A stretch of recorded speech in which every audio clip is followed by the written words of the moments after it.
அண்ணா இந்த படத்துல வந்து எனக்கு ஒரு அண்ணா கிடைச்சிருக்காங்க. So thank you so much. ரொம்ப அழகா காட்டியிருக்கீங்க என்ன.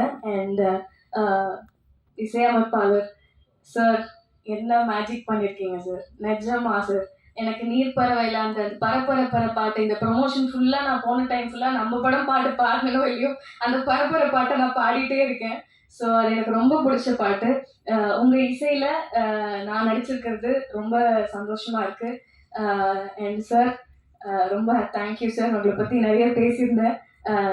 இடிமுழக்கத்தில் நீங்கள் விட்ட சான்ஸ் எனக்கு இதில் கொடுத்தது ரொம்ப பெரிய விஷயம். ரொம்ப தேங்க்யூ சார். நிறைய கற்றுக்கிட்டேன் சார் உங்ககிட்டேருந்து. ஏன்னா இந்த ஸ்லாங் ஒரு விஷயம். இந்த ஸ்லாங்ல வந்து தேனி மதுரை ஸ்லாங் வந்து பேசுறது ஒரு விஷயம்.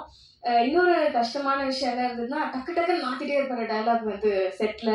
ஸோ அது வந்து கண்டிப்பாக சார் வந்து இப்போ வரைக்கும் ஒர்க் பண்ண ஆர்டிஸ்ட் எல்லாமே ரொம்ப பெரிய ஆளுங்க தான். ஸோ நாங்கள் எங்களையும் வந்து படத்தில் செலக்ட் பண்ணதே பெரிய விஷயம். ஸோ நாங்கள் அதை கற்றுக்கிட்டு பண்ணுறதுக்கான பேஷன்ஸ் அவருக்கு இருந்தது வந்து ரொம்ப பெரிய விஷயமா இருக்குது. So thank you so much sir, எங்களுக்கும் ஒரு பிளாட்ஃபார்ம் அமைச்சு கொடுத்ததுக்கு. நான் சொன்ன மாதிரி சார் காத்திருந்தேன்னு ஒரு அழகான பாட்டு கொடுத்துருக்காரு. Thank you so much Raghunandan sir. ரொம்ப சந்தோஷமாக ஃபீல் பண்ணுறேன். இன்னொரு பாட்டும் இருக்குது, எல்லாருமே சொல்லியிருப்பாங்க அந்த பாட்டை பற்றி. ஸோ பொண்ணான பொட்ட புள்ள. இல்லை உங்கள் பேர் எனக்கு வரல. சத்யா.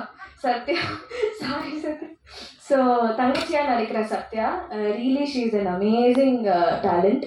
ஸோ அவங்களுக்கும் ஆப்பர்ச்சுனிட்டி கொடுத்தது ரொம்ப சந்தோஷமாக இருக்குது. இல்லை சார், எல்லாருமே புதுசான டீம் தான்.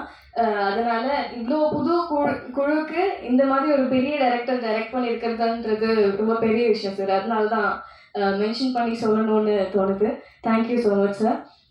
And Shakti film factory sir, thank you so much for joining hands. ரொம்ப சந்தோஷமாக இருக்குது. எல்லாரும் சொன்ன மாதிரி நீங்கள் எடுக்கிற எல்லா படமுமே வெற்றி படமாக அமையுது. ஸோ எங்களுக்கும் அதே மாதிரி அமையணும்னு ஆசைப்படுறோம். அது கண்டிப்பாக நடக்கும். எல்லாரும் போய் September 20th படம் பார்க்கணும்.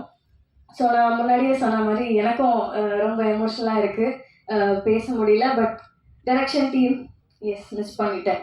தேங்க்யூ ஸோ மச் எல்லாருக்கும். ரொம்ப ஹெல்ப் பண்ணீங்க. ரொம்ப ஹாப்பியாக இருக்கு உங்கள் எல்லாரு கூடயும் ஒர்க் பண்ணதுக்கு. கேகா வாங்க. ஹீரோ அப்படியே பக்கத்துல போய் நின்ட்டாங்க. இவ்வளவு நேரம் மைக் வேலை செய்யல. இல்ல இல்லப்பா, சாரி, நான் ரொம்ப அதிகமா பேசுறேன்னு நினைக்கிறேன். இல்ல என்னன்னா, எனக்கு தெரியாது இல்லையா, உங்களுக்கு வந்து கண்டிப்பா ஒரு அப்பா இருக்காங்க, கிடைச்சிருக்காங்க உனக்கு பண்றதுக்கு.